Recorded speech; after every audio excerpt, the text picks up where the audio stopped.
പ്രിയമുള്ളവരെ, വൈകിയ വേളയാണ്, ഒരു കളിയാണ്, അവിടെ സംസാരത്തിനൊന്നും പ്രസക്തിയില്ല എന്നുള്ള വ്യക്തമായ ബോധ്യമുണ്ട്. വലിച്ചു നീട്ടുന്നൊന്നുമില്ല. കാസർകോട്ടെ UDF സ്ഥാനാർത്ഥി ശ്രീ മാഹിൻ ഷാ നമ്മുടെ മുന്നിലുണ്ട്. അപ്പോൾ മാഹിൻ ഷാ ഇതൊക്കെ കാണുന്നുണ്ട്, ഈ കളിയും ഈ നമ്മുടെ ഗ്രൗണ്ടൊക്കെ കാണുന്നുണ്ട്. അദ്ദേഹം ഉറപ്പായിട്ടും കാസർഗോഡിന്റെ MLA ആയി വരും എന്നുള്ള കാര്യത്തിൽ ആർക്കും ഒരു ഡൗട്ട് വേണ്ട.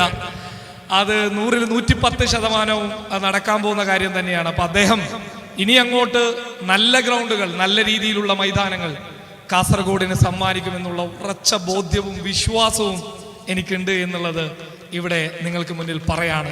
കാരണം വ്യക്തമായി കളിയെ അറിയുന്ന, മൈതാനത്തെ പരിചയം കൃത്യമായിട്ട് അറിയുന്ന ഒരാളാണ് കലക്ടർ മാഹിൻ ഹാജി സാഹിബ് എന്ന് പറയുന്നത്. അപ്പൊ അദ്ദേഹം നമ്മളോടൊപ്പം എന്നും ഉണ്ടാകുമെന്നുള്ളത് ഇവിടെ ഓർമ്മിപ്പിക്കാൻ ഞാൻ ഈ അവസരം ഉപയോഗിക്കുകയാണ്. അതോടൊപ്പം തന്നെ ഒറ്റ കാര്യമേ പറയാനുള്ളൂ, ഡ്രഗ്സിനോട് നോ പറയാന്നുള്ളതാണ്. നിങ്ങളുടെ ഹരവും നിങ്ങളുടെ എല്ലാ വിനോദവും കളിയാക്കി മാറ്റുക എന്ന് മാത്രം പറഞ്ഞുകൊണ്ട് നിർത്തുന്നു. നന്ദി. Thank you.